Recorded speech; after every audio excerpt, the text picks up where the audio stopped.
The autumn rain hammered against the old gabled roof of Mara Ellis's house, thick and unrelenting, turning the overgrown front yard into a stretch of glistening mud. It was past 1 in the morning, and the rest of the small Washington town had long slipped into sleep.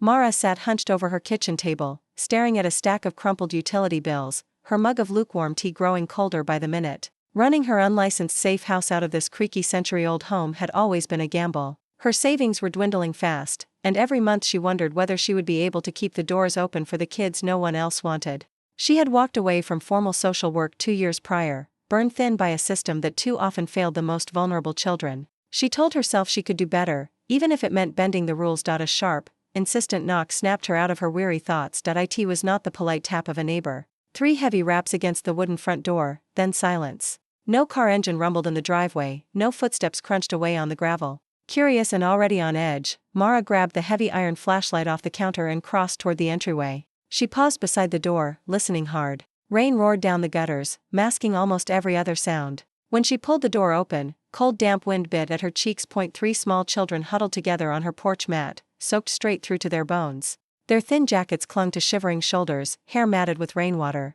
The oldest boy, maybe 8 years old, held the 2 smaller ones tight against his sides, his dark eyes wide and unblinking, scanning the tree-lined edge of the property as if he expected something terrible to come charging out of the woods. A little girl around 6 pressed her face into his shoulder, trembling so hard her whole frame shook. The youngest, a boy of 4, leaned sleepily against the girl's side, barely keeping his eyes open despite the bitter cold. Mara swept the beam of her flashlight out across the driveway and the dark tree line beyond. The porch light spilled over wet grass, but whoever had left them was already gone. Vanished completely into the black of the night. "Hey," Mara said softly, keeping her voice low so she would not frighten them. "It's okay. You're safe now. Come inside out of this rain." The oldest boy, Jax, hesitated. He studied her for a long moment, wary, before he gave the smallest possible nod. He guided the other 2 children over the threshold, and Mara shut the door firmly behind them, locking the deadbolt with a firm click. Water dripped off their clothes onto her hardwood floors, forming small dark puddles. She herded them into the warm kitchen, flipping on the overhead lamp, and grabbed thick fleece blankets from the linen closet down the hall. She wrapped each child tightly, rubbing gentle circles over their backs to try and chase away their shivers. Even beneath the heavy fabric, their skin felt unnaturally cold to her touch, far colder than simple rain-soaked exposure should explain. She brushed the odd observation aside, writing it off as severe trauma and exhaustion. Kids who endured neglect carried strange physical markers all the time. She heated tomato soup on the stove, stirring the pot while the 3 sat quiet at her table. None of them spoke. Jax watched every movement she made, never relaxing his guard. Lila stared down at her folded hands, her lips pressed tight. Toby's eyes kept drifting shut, his head lolling forward, even though the storm raged on outside. When she set bowls of steaming soup in front of them, they ate slowly, mechanically, like they were still waiting for someone to take the food away. Mara tried gentle questions, asking for their names, where they had come from, who their family was. Jax's jaw tightened. He gave her only the first names of the other 2, nothing more. No last names, no address, no explanation of how they had ended up abandoned on her doorstep.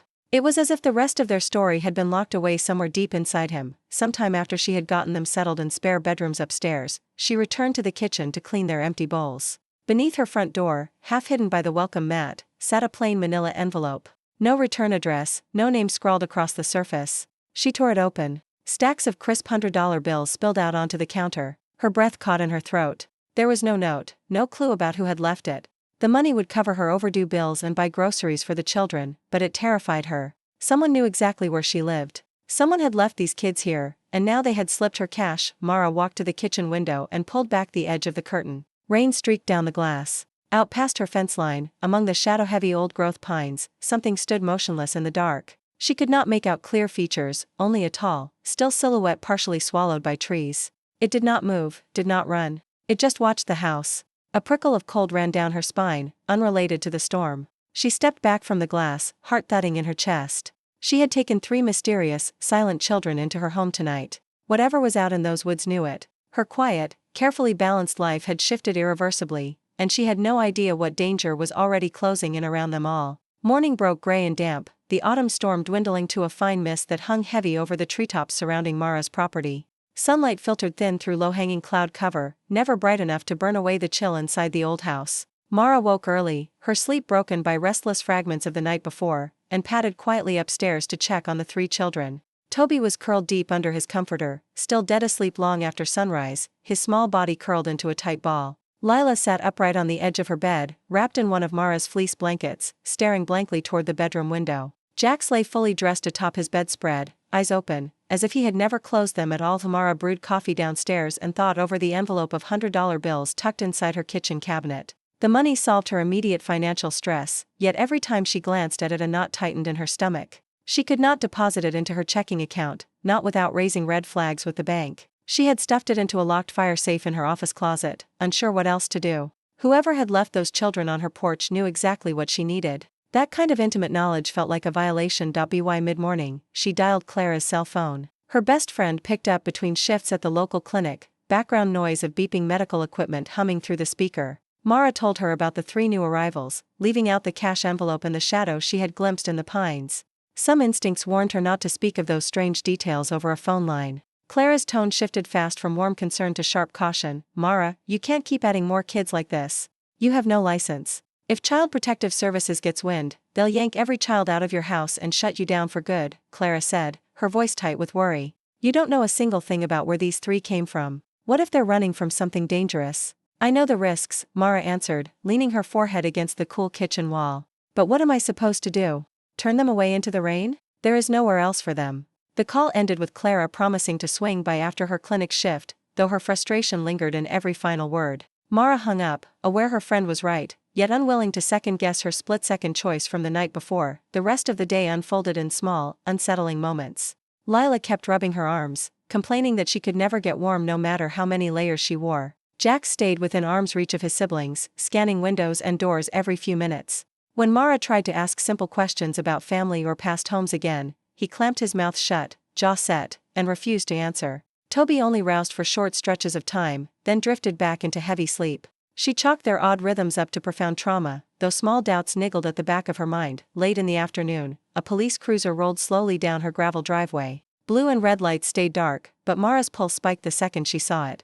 Officer Hale climbed out, rain-slick uniform jacket zipped high against the mist. He had stopped by multiple times before, aware of her unlicensed safe house, keeping a quiet, watchful eye on her operations. He tipped his hat when she stepped out onto the front porch to meet him. Got a couple of neighbors calling in reports, Hale said, his gaze drifting toward the house windows. Said they saw unfamiliar small figures moving around last night in the pouring storm. Wanted me to check in. Any new children staying with you? Mara's throat went dry. She could lie, but Hale knew her too well.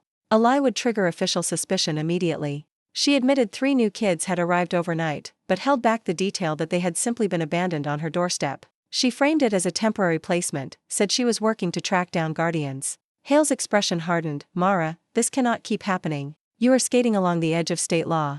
If I get one more formal complaint, I have no choice but to call CPS in. He lingered a minute longer, scanned the treeline behind her home, then climbed back into his cruiser and drove away. Once the officer was gone, Mara leaned against the front door, hands shaking. The thin, fragile safety of her home was cracking open. She went inside and double-checked every lock on doors and windows. That evening, dusk settled fast over the woods. What Mara did not see were the 2 shadow-cloaked figures slipping between pine trunks at the far end of her property. They were Lord Rook's spies, sent to hunt for traces of half-vampire children. They had no exact address yet, only scattered rumors that mixed-blood offspring had been dumped somewhere near this small town. They circled the perimeter of Mara's land, staying hidden in deep shadow, listening for children's voices drifting out through window glass, from a higher ridge within the forest. Kael'vas watched both the spies and the house below. His broad frame stood half-hidden behind thick bark, his ancient eyes picking up every detail. He saw the police visit. He saw Mara pacing restlessly through her downstairs rooms. He spotted his own enemies creeping closer to his children. Rage coiled tight inside him. He could descend and tear the spies apart in seconds, yet open violence would draw far too much attention from the vampire court. Civil war would ignite. His children would become public pawns. So he held himself back, teeth clenched, forced to only observe. Inside the house, Mara pulled back a living room curtain and stared out into the darkening trees. She could feel eyes on her again, that same prickling sensation from the night before. She could not make out any clear silhouette this time, yet the weight of being watched hung thick in the damp air. She was certain she was being stalked, though she still believed the threat was human. She wrapped her arms tight around herself. Whatever danger hovered nearby was drawing closer by the hour, and the quiet peace she had fought so hard to build was already crumbling apart. Clara showed up at Mara's front door shortly after sunset, her canvas medical bag slung over one shoulder. The mist had thickened into fine, cold drizzle, and streetlights glowed through soft gray haze. She stepped inside, shook rain from her jacket, and immediately scanned the entryway, her expression sharp with unspoken worry. The house hummed with quiet tension. Jax sat perched high on the living room windowsill, his gaze fixed on the tree-filled backyard. While Lila and Toby huddled together beneath a knit throw on the couch, Clara knelt down to run quick, gentle checks over each child's vitals. She noted Lila's persistently low skin temperature, Toby's unusual tendency to slip into heavy sleep, and Jax's constant, jittery alertness. She found no obvious signs of physical injury, yet her brow stayed furrowed the whole time. When they slipped away into the kitchen for private conversation, she lowered her voice so the children could not overhear. All three of them run cold. Far colder than simple exposure or trauma would explain, Clara said, flipping closed her medical notebook. Their heart rates are slower than normal for kids their age. I can't give you a clean medical answer. This is beyond what I can diagnose out of a kitchen. They need real hospital testing. Mara leaned against the counter, crossing her arms. A hospital means paperwork. Social services will get notified instantly. They will split these three siblings apart before the sun comes up. That is not your call to make, Mara, Clara replied, frustration bleeding into her tone. You are playing with fire. One bad night, one emergency, and everything collapses. The argument hung heavy between them. Mara refused to budge. She trusted Clara's judgment, but she could not bring herself to hand the children over to a system that had failed so many vulnerable kids before. Before Clara left, she handed over a small supply of children's fever reducers and vitamin supplements. Though it was clear she disagreed deeply with every choice Mara was making, once her friend's car pulled down the gravel drive, Mara got to work hardening her home's defenses. She dug security camera kits out from the back of her storage closet, equipment she had bought years earlier but never bothered to fully install. She mounted cameras above the front porch, back door, and two corners of the house, aiming each lens toward the tree-lined edges of her land. Her fingers fumbled on the screws, her nerves frayed. Every rustle in the surrounding woods made her jump. If whoever was watching wanted to take the children, she intended to have some record of it. Night fell fast. The house grew quiet. The children had retreated to their upstairs bedrooms. Mara sat in the downstairs office, scrolling through the camera feeds on her tablet, half expecting to catch a human trespasser on video. Around midnight, movement bloomed on the backyard camera. A tall, shadow-draped figure slipped out from the tree-line, moving toward the second-story bedroom window where Jax and Lila slept. It was one of Rook's spies, gliding across the lawn with unnatural speed, intent on slipping inside and seizing the half-blood children. Mara's breath caught. She fumbled for her phone, ready to dial 911. Before she could press a single button, another shape exploded out of the deeper darkness of the woods. No sound carried through the rain. No shout, no clash.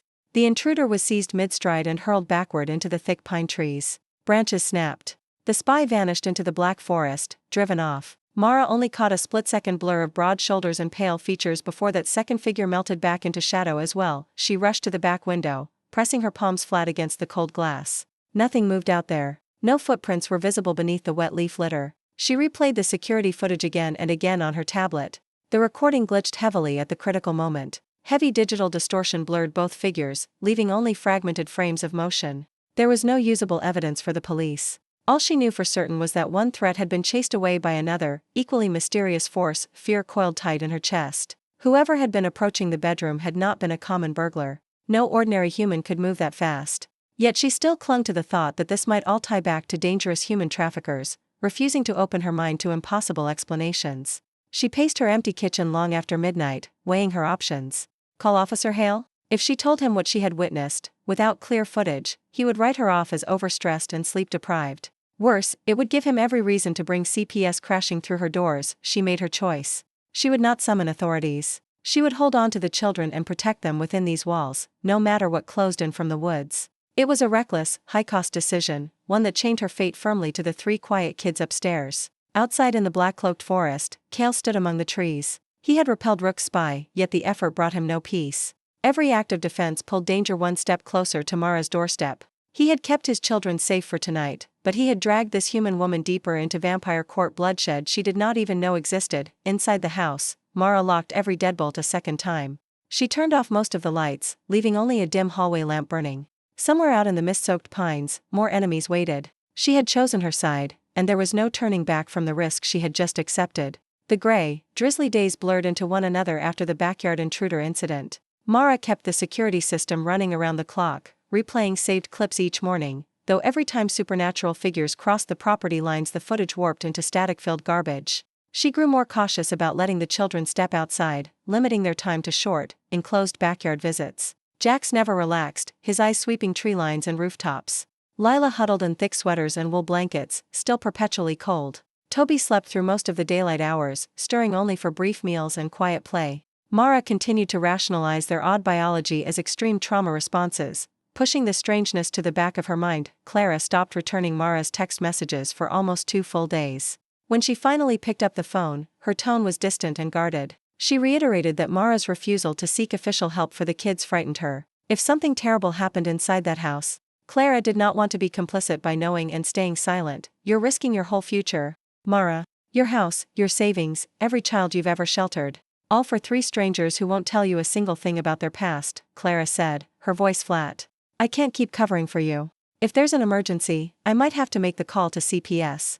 I don't see another safe way. The words landed heavy. Mara's chest tightened. Her closest friend was pulling away. She hung up feeling utterly alone. No allies stood solidly at her back. Officer Hale watched her from the periphery. Clara was ready to turn her over to authorities. The only money keeping the household afloat was untraceable. Secret cash slipped under her door by an unknown party. Desperate for answers, Mara latched onto what felt like a reasonable solution. If she could find the children's family on her own, none of the legal threats would matter. CPS would not need to step in. The danger stalking her property would vanish, whoever the stalkers were. Late that evening, sitting at her laptop in the dim office, she drafted a public social media post for the local town community group page. She described Jax, Lila and Toby, gave their first names, mentioned they had been found abandoned, and asked if anyone recognized them or knew of their family. She deliberately left out her home address, only asking people to send private messages with tips. She told herself it was careful. She thought she was hunting for human relatives, chasing a way out of her impossible corner. What she could not foresee was who else would read that post. Deep within the shadowed vampire enclave miles deep in the old-growth woods,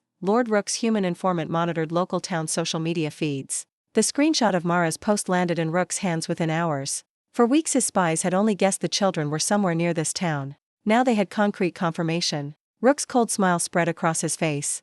All ambiguity was gone. He knew exactly where Cale's mixed-blood heirs were being kept. Rook gathered his inner circle that same night. He laid out his plan: no more faint-hearted scouting missions. He would send a larger team after sundown in 2 nights' time. They would breach the house, seize the 3 half-vampire children, and bring them back to his stronghold. With the mixed-blood offspring in his possession, he could blackmail Cale into surrendering his throne, or ignite court civil war to overthrow him entirely. Back at Mara's house, she waited hopefully for messages to roll in. A handful of locals replied with well-meaning sympathy, but 0 useful leads about the children's origins.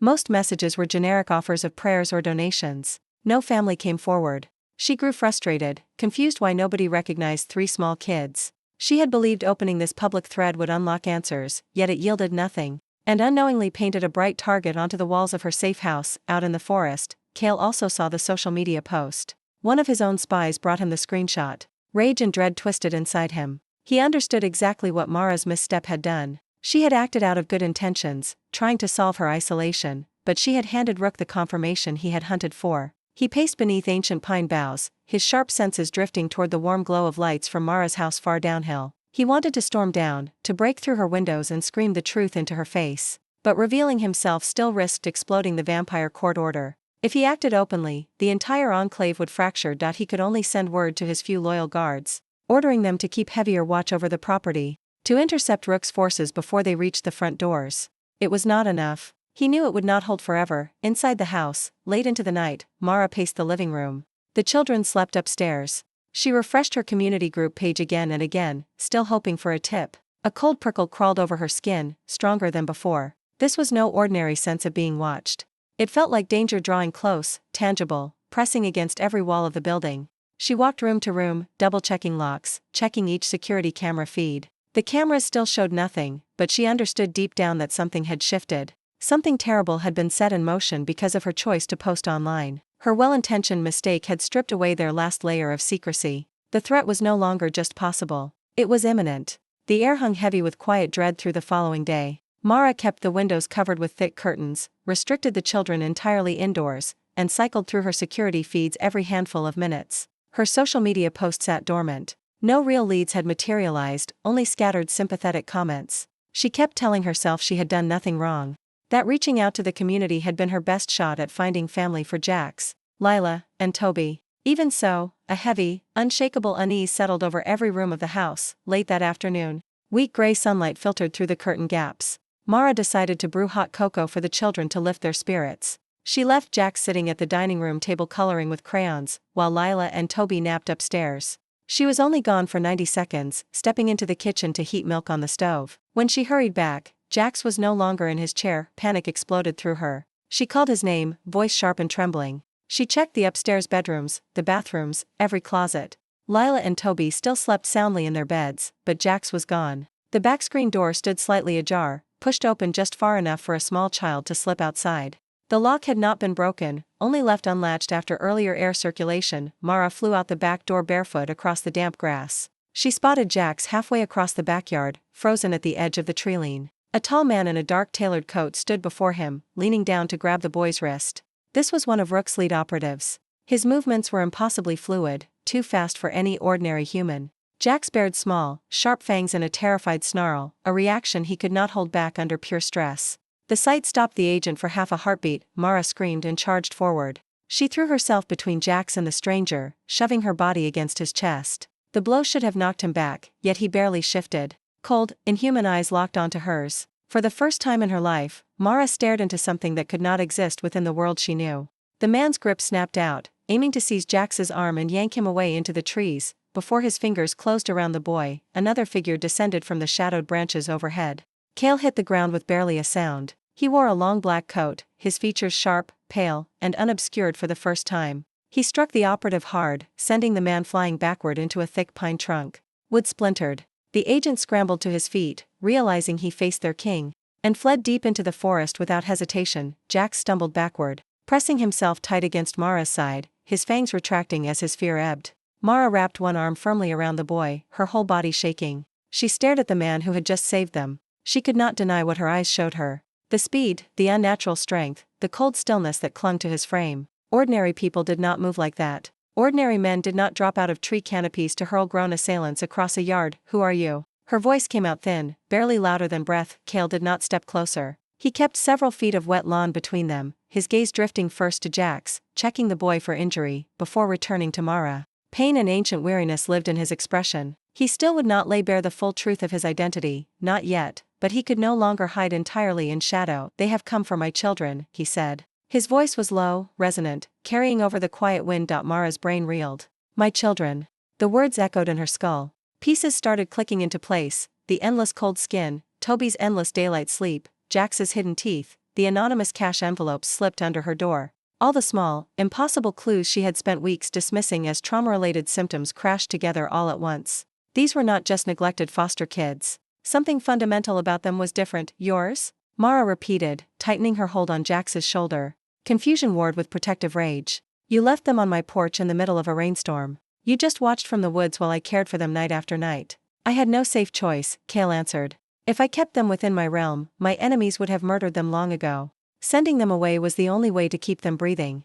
I could not step forward openly. To claim them publicly would ignite a civil war that would burn every life I care about to ash. Mara's mind rebelled. She wanted to call it all madness. But she had seen the other man's inhuman speed. She had watched Cale strike with superhuman force. She had seen Jax's fangs. Denial no longer stood possible. From the upstairs window, Lila had woken. She pressed her palms against the glass, staring down at the two adults and Jax out on the lawn. Some deep instinct pulled her toward Cale, though she could not name why. Toby remained lost in heavy slumber, unaware of the crisis unfolding outside. Cale's head tilted. He heard distant movement in the woods. More of Rook's followers were drawing near, answering their wounded comrades' retreat. He could hold them off, but he could not make this revelation gentle. They will return in greater numbers, he warned her. What you thought was human danger is far worse. You are caught in conflicts older than your town, older than your country. You never should have been dragged into this. Mara pulled Jax firmly toward the house. Every safe assumption she had built her world upon shattered. She was no longer dealing with human traffickers or bad family situations. She stood face to face with forces out of old legend. The danger was far larger, far deadlier than anything she had imagined. The quiet life of her safe house was gone forever. She had crossed into something she could never walk away from. Mara dragged Jax back inside and slammed the back screen door shut behind them, sliding home every bolt and deadbolt. Her hands shook so badly she could barely turn the locks. Jax clung tight to her hip, his small frame trembling, the fangs that had flashed in the yard now hidden beneath his upper lip.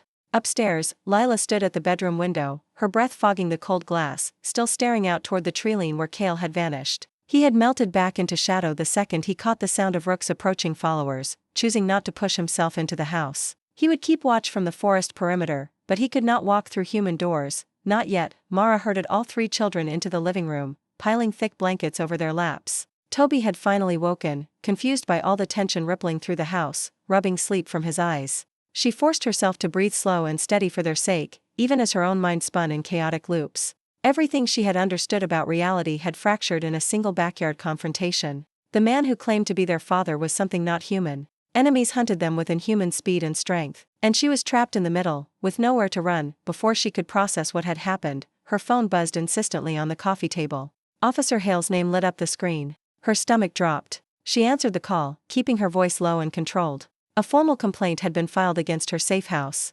Multiple anonymous tips had reached the County Child Protective Services office. CPS planned to send a social worker team out to the property first thing tomorrow morning. They intended to remove every child sheltered under her roof. The human world threat she had spent months fearing was no longer a distant possibility. It was arriving at dawn. Mara ended the call and sank down onto the sofa edge. Two separate crises closed in from opposite directions. By sunrise, state officials would come for the kids. After dark, Rook's vampire rebels would circle the house once more. She was squeezed between two crushing threats. With almost nowhere to turn, her first desperate thought was to reach out to Clara. She dialed her best friend's number. The call went straight to voicemail. Mara left a shaky message, begging Clara to call her back, to hear her out. Hours ticked by, and there was no reply. Clara had made her position clear days earlier. She was unwilling to risk complicity. In her eyes, Mara had crossed too many lines. The one human ally she had counted on was pulling completely out of reach. Alone in her kitchen later that evening, Mara paced back and forth, replaying every memory. The anonymous cache under her door. The children's strange symptoms. The shadow in the woods. Cale's words echoed inside her head. Asterisk, they are my children. Civil war would burn everything down. Star. She hated that he had abandoned them on her doorstep, hated the secrecy that had forced her into this nightmare. Yet she could not ignore the fact that he had saved Jax's life. She could not untangle whether he was enemy, ally, or something horribly in between. She grew furious at her own blindness. All those weeks she had written off every oddity as trauma and neglect. She had posted that social media appeal, handing Rook exactly the confirmation he needed. Every misstep stacked up, and now the price was due. She had always prided herself on seeing vulnerable children clearly. Yet she had completely missed the supernatural truth sitting right in front of her. Dusk deepened, painting the woods outside in absolute black. She walked from window to window, pulling back curtain edges, scanning the treeline. She knew Cale was out there somewhere. She could feel his presence, a quiet weight in the dark. She was tired of being the one kept in the dark. She stepped up to the largest front-facing window, raised her voice so it would carry out into the night air. I know you are watching me. She called out into the darkness. Stop hiding in those trees. Come inside. Tell me the whole truth, or do not bother watching over us at all. For a long moment, nothing stirred. Rain began to spatter against the window panes again. Then she saw movement. Cale stepped out from behind a massive pine, crossing the wet lawn toward the house. He moved slowly, no longer fleeing into shadow. He reached the front porch, and paused, as if some invisible barrier held him back from crossing the threshold. He could not enter unless she invited him in. Mara's hand rested on the lock of the front door. Every part of her screamed caution. This was an ancient vampire king, a being from myth. He had left his own children on her doorstep to save them from murder, yet he had never trusted her with the truth. If she unlocked that door, she would be inviting danger into the very heart of her home. But she also knew she had no remaining options. CPS would arrive in hours. Rook's raiders would strike under cover of night. All of her human world supports had crumbled away. She turned the deadbolt. She pulled the front door open wide, cold damp wind sweeping into the entry hall. All her old safe certainties were gone. Her outer layers of safety had completely collapsed. But inside her, worn thin by fear and loss, a hard, unshakable resolve solidified. Whatever Cale was, whatever truths he carried, she would hear them. She would fight alongside the children, no matter what came next. Cold mist swirled over the front porch floorboards as Cale stepped across the threshold. The moment he passed through the doorway, a faint, almost imperceptible hum faded away, like some unseen barrier releasing its hold. Mara closed the door firmly behind him, turning every lock once more, sealing the outside world off. The warmth of the house wrapped around his frame, yet his skin retained that strange, unhuman chill. He stood motionless in her entryway, his dark coat dripping tiny droplets of rain onto the hardwood planks. His gaze sweeping across the living room where the three children huddled under blankets. Jax's head snapped upward the second Cale entered. The boy's posture shifted, caught between fear and an ancient, unnameable pull toward his father. Lila leaned forward, her small hands balled in the knit throw across her lap. Toby simply stared, wide-eyed, too young to understand exactly who this stranger was. Cale's jaw tightened, raw longing flickering across his face. Centuries of vampire court politics had forced him to stay distant. And now he stood in the same room as the children he had been terrified to claim. Mara gestured toward the kitchen, wanting this conversation away from the kids' hearing. She led him past the staircase, flipped on the under-cabinet lights, and leaned her hip against the counter, keeping several feet of open space between them. She would not let him feel welcome, not completely, not until every secret was laid bare. "Tell me everything," she said, voice low and sharp. "No half-truths. No vague warnings. Who you really are. What these children are. What your enemies want from them." Cale drew a slow breath. He told her of the hidden vampire enclave deep within the old-growth forest, of the throne he had held for hundreds of years. He explained the children's mother, a human woman he had loved briefly, who had died giving birth to the 3 half-blood offspring. Mixed-blood children were rare in their world, feared and coveted by rival factions. Lord Rook wanted to seize them, wield their unique heritage as leverage to overthrow Cale and seize the crown. If Rook gained control of Jax, Lila and Toby, he would plunge their entire supernatural realm into brutal civil war. "I could not keep them inside the enclave," Cale admitted, his tone heavy with regret. "Assassins would have struck within weeks. Sending them out into the human world was the only way to keep them breathing. I chose you because I watched you work with abandoned children for years. I saw how you cared for kids no one else would take. The cash under your door was mine. It was all I could safely give, without revealing my presence." Mara absorbed every word, anger burning hot beneath her grief. "You dumped 3 terrified children onto my doorstep in a thunderstorm and watched from the trees while I bore every risk. Legal trouble, stalkers, sleepless nights. You let me walk blind into all this danger." "I know," Cale answered, not making excuses. "My guilt has weighed on me every night. I dared not show myself. If word spread that the Vampire King's half-blood children lived among humans, Rook's spies would have burned this house to the ground long before now. Even my own loyalists would have turned on me for breaking ancient vampire law." Down the hall, a soft floorboard creaked. Jax stood in the kitchen doorway, listening. He had slipped away from the living room, drawn by the sound of their voices. His dark eyes locked onto Cale. For a long quiet moment, nobody spoke. Then Jax took one small, hesitant step forward. It was not trust, exactly, but recognition. Blood called to blood. Before any more could be said, Cale's head snapped toward the windows. His supernatural senses picked up movement deep in the surrounding woods. Rook's strike force was on the move. They would reach the house's outer perimeter in minutes. Outside, the wind picked up, rattling the window frames. At the same time, Mara's phone lit up on the kitchen counter. A pre-dawn text from Officer Hale popped onto the screen. "CPS team is 30 minutes out. 2 catastrophes converged. Human authorities would arrive to take the children away. Rook's vampire raiders would come to abduct them for political gain. If CPS took the kids into state custody, they would be placed into the public foster system, scattered across different households. Rook's spies could hunt them down one by one, unopposed. That outcome would be almost as deadly as falling directly into Rook's hands." Mara's mind raced. She had no powerful magic, no ancient allies, no supernatural strength. All she had was her house, her security cameras, her wits, and the quiet loyalty of the 3 children who trusted her. She could not fight vampires head-on. She could not fight the state legal system with brute force either. But she could create chaos that forced both threats to collide against one another. She turned to Cale, her expression hard, resolve set.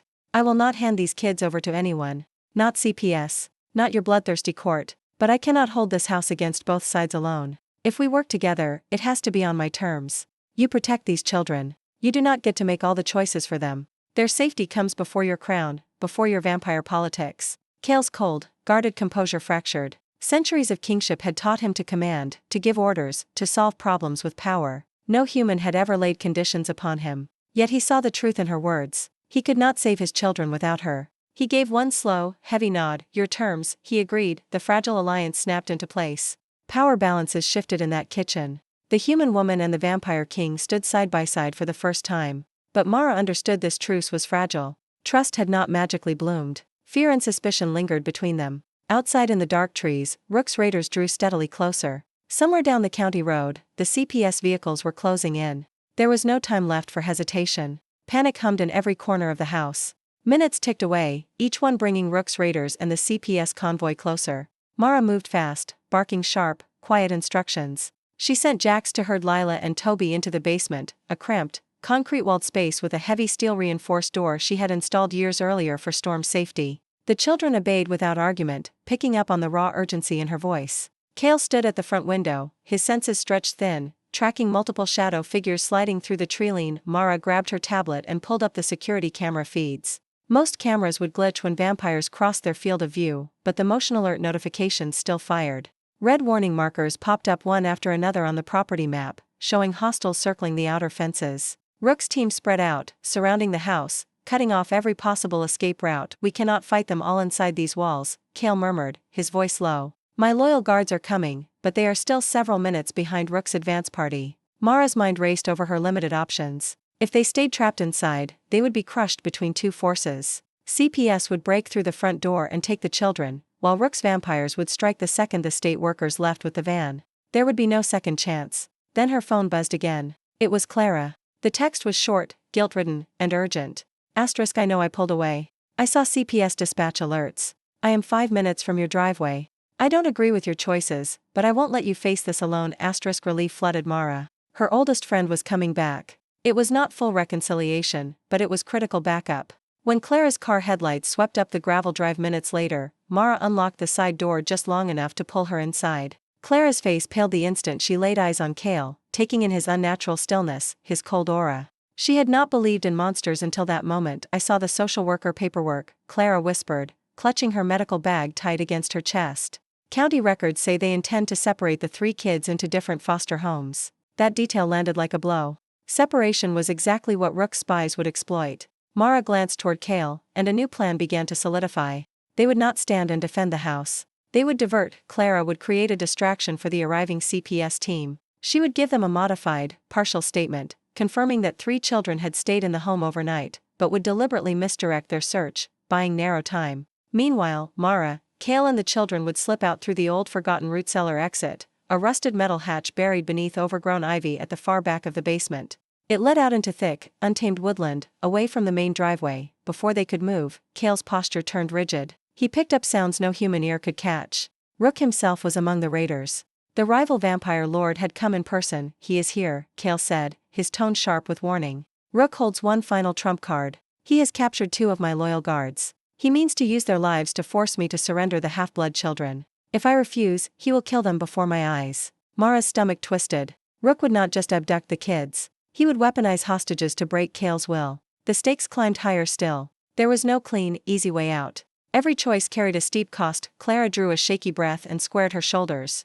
"I will hold off CPS as long as I can. But I cannot lie outright under official questioning forever. They will search this house. They will find the empty bedrooms. I can only give you maybe 12, 15 minutes. That was all the time they had."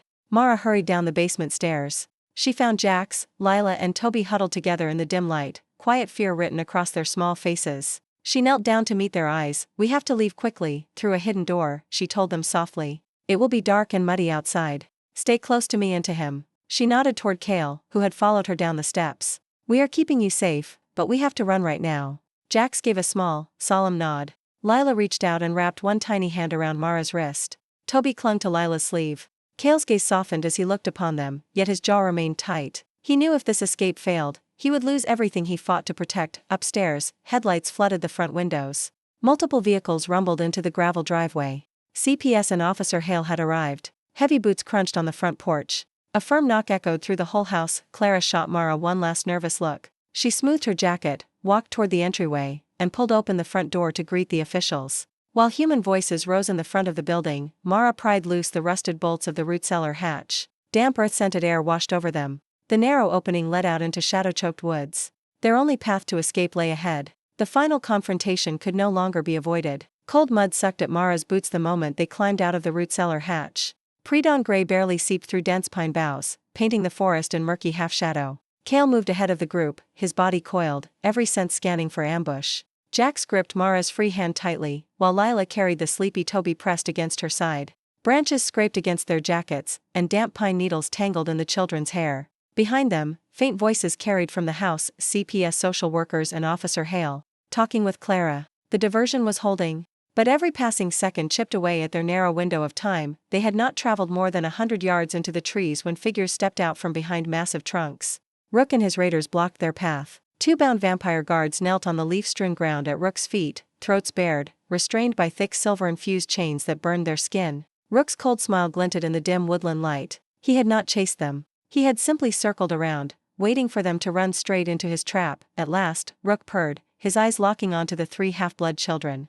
The royal brood comes out into the open. Surrender them to me, Kale. Or watch your most faithful men burn alive before your eyes. Kale stepped forward, positioning himself between Rook's faction and the children. Mara pulled the kids back behind her body, her heart hammering. She had no supernatural strength, no weapons, only her resolve. She would not let Rook take them, no matter what threats he laid on the table. You will get nothing from me through hostages, Kale said, his voice low and dangerous. Your rebellion ends here. Rook laughed, a sharp, bitter sound. Your throne already teeters. Half-blood children are forbidden by the old laws. The court will rally behind me once they know you have fathered these creatures. Hand them over, and I may spare your life. In that instant, one of the chained guards made a desperate lunge. He strained against his silver chains, throwing himself sideways into one of Rook's nearby lieutenants. Chaos exploded across the clearing. Rook's raiders surged forward. Kale charged to meet them, moving faster than human eyes could easily follow. Fists crashed against flesh, wood splintered as bodies slammed into tree trunks. Snarls echoed through the quiet woods. Mara grabbed Jax, Lila and Toby, pulling them toward thicker underbrush, trying to slip away from the melee. But one of Rook's uninjured lieutenants spotted their attempt and cut them off, blocking their escape. The man advanced, reaching for Lila. Before he could seize her, Jax bared his fangs. The boy threw himself in front of his sisters, a wild, feral snarl tearing from his throat. Surprise flickered across the vampire lieutenant's face. He had underestimated how deeply the half-blood child would fight to protect his family. Mara seized that split second of distraction. She swung a heavy fallen oak branch she had snatched off the ground, striking hard against the side of the lieutenant's head. He staggered backward, dazed. It bought them just enough time to dart deeper into the trees. Back in the clearing, Rook saw his prize slipping away. He abandoned his fight against Kale and gave chase, closing ground on Mara and the children with terrifying speed.